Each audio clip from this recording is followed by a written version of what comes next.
Cushing's disease.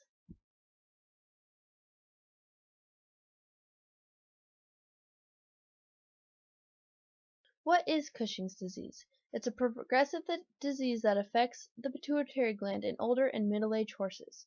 It's also called pars pituitary intermediate dysfunction or PPID, and it shouldn't be confused with equine metabolic syndrome. What causes Cushing's disease?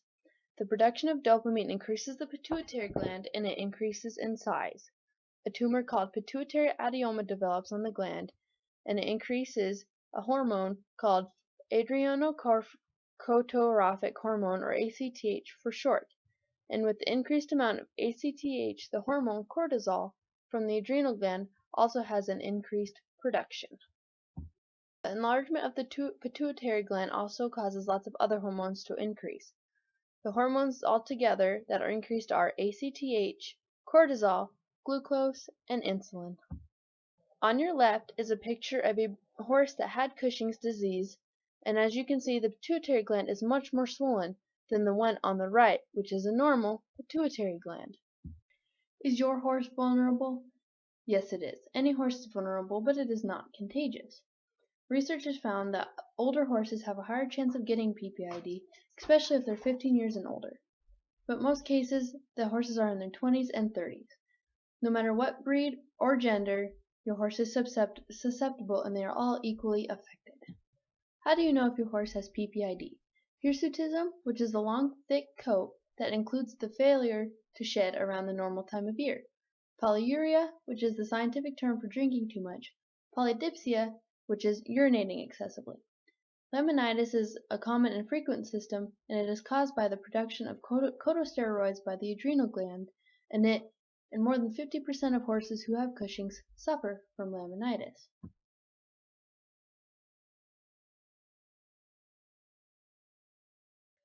More symptoms include lethargy or docile temperament, hyperhidrosis, which is excessive sweating, a change in appetite where they can have a normal to a ravenous appetite, to muscle atrophy, which is the loss of muscle mass, and it mainly is along the top line and the rump of the horse. More symptoms are abnormal fat distributions, which means fat is deposited in place it normally doesn't, like on the crest of the neck, over the tailhead, the sheath above the eyes, or it causes the eyes to bulge out. Blindness due to compression of the optic chiasm because of enlarged pituitary. Immunosuppression, which is in repeated infections, the wounds take longer to heal, and they are more susceptible to infections like sole abscesses, tooth root infections, and sinusitis.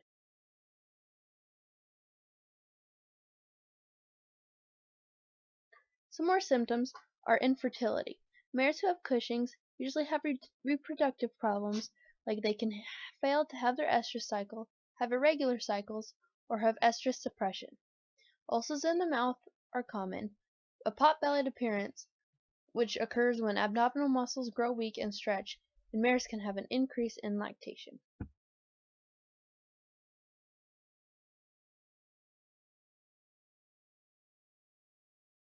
How can a vet diagnose PPID? Sometimes they can diagnose it by the obvious clinical signs, but if they don't have the obvious symptoms, they use tests like the dexamethasone suppression test, which means they take a blood sample, measure the cortisol levels, and inject a dose of dexamethasone, and if the levels haven't been suppressed, they make a diagnosis. They also use the plasma ACTH measurement test, thyrotropin releasing hormone response test, ACTH stimulation test, or a glucose levels test. How can you treat Cushing's? Unfortunately, there is no cure for it, but you can give them medication that helps with the symptoms. The most common medication is pergolide. It comes in tablet or liquid form, and it reduces the overproduction of cortisol. It also has an 80% chance of success rate to reduce the severity of the symptoms. More medications that they use are bromocriptine, which increases the dopamine production, cyproheptadine, which inhibits ACTH production, and trilostane, which is another common medication used, and it inhibits cortisol, so it has to be given twice a day, morning and night.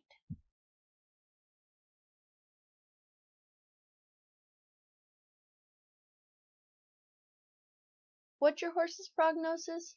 Like I said before, Cushing's is incurable, but the best thing you can do is to give them medicine to prolong their life for just a few more years. How can you manage this? The management of a Cushing horse is extremely important. You need to keep up with their medications. They take more time and care. You have to keep up on their dental checks, farrier visit, and when you vaccinate and deworm them, you need to involve a frequent fecal egg count. Constantly inspect them for wounds and any kind of infection.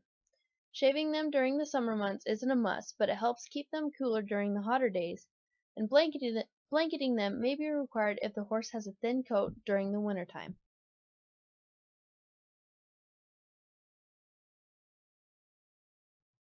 High blood sugar levels are common in horses with Cushing's, so they need feed that is low in sugar, like Senior.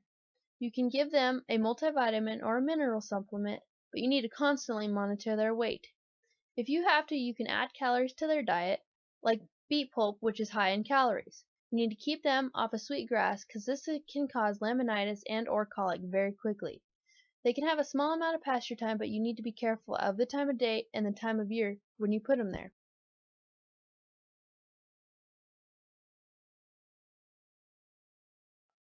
Can you prevent this disease? Unfortunately, no. There's not enough research right now, and they still aren't sure why or how it can be preventable. Now you're probably asking, why is this important? Because if this disease goes undetected, it can be fatal. But Cushing's isn't the end of your horse's life. If you properly care for him, he can live a long, happy life.